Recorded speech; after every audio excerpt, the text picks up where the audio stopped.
The people that I meet in these towns across the country may not be so visible these days, but I know you're not going anywhere, and neither am I.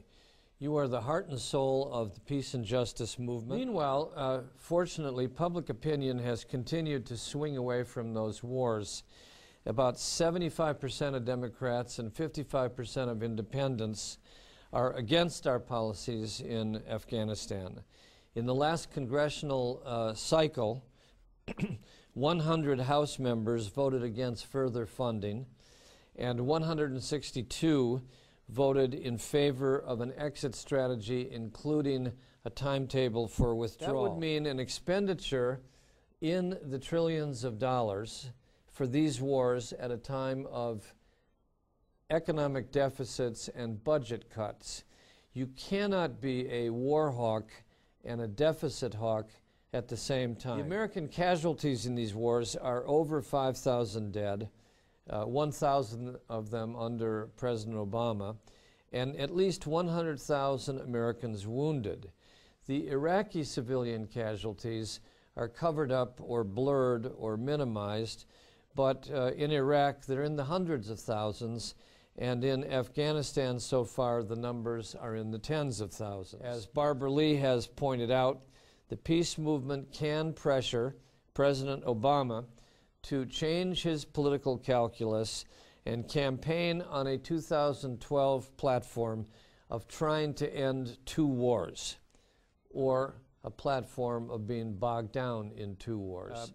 And I think that there's a reason that the long war is kept relatively silent, because the American people would be quite shocked at the implications if they knew. For one thing, it's projected to last 50 to 80 years, a war against Muslim militants in many countries, a dozen currently. If you see it this way, Iraq, Afghanistan, Pakistan, Yemen, and other countries are a sequence of wars in the context of the long war. They flow seamlessly one into another. The long war does not make us safer because it makes terrorist activities, terrorist actions against the United States virtually inevitable. And if those attacks occur, powerful forces are already prepared to rewrite the Patriot Act and push this country farther to the right into a deeper national security state. A war, when you think about it, is based on a number of foundations or pillars. One, the pillar of public opinion. Two, the pillar of budgetary resources. Three, the pillar of available military forces, troops.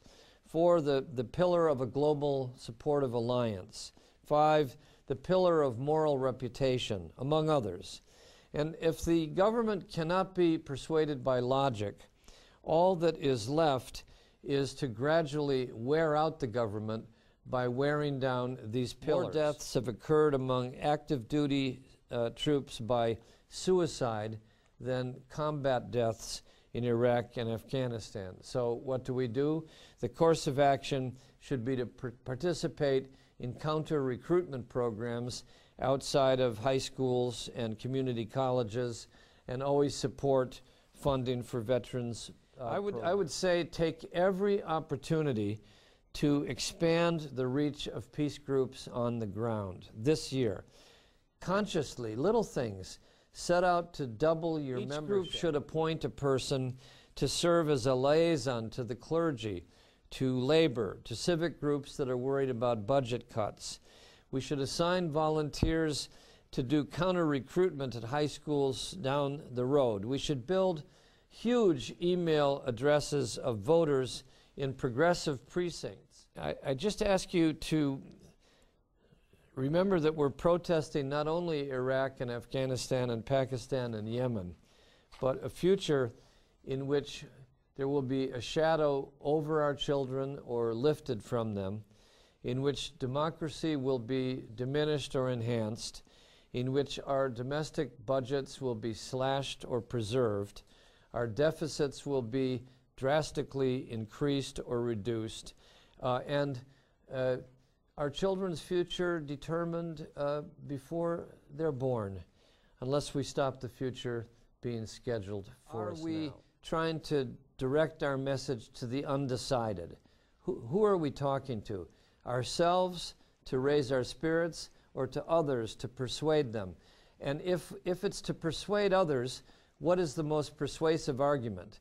And I think we can convince each other to come together around a message that's unifying, if not organizations that are unified. But one alternative that can unify a great many people and can only happen with the force of public opinion and organizing is a retreat away from the Pipelanistan politics or oil politics or gas politics in the direction of energy conservation, energy efficiency, investments in green jobs.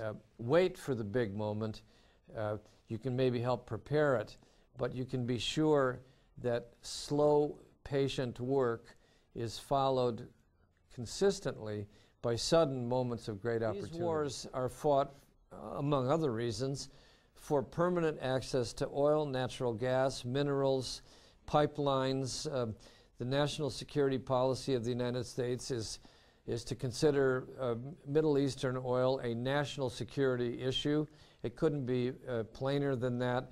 And the environmental movement, if it's serious about air pollution and contaminants, has got to be against wars for oil. Think of the pros and cons of supporting a third party or an independent candidate in 2012.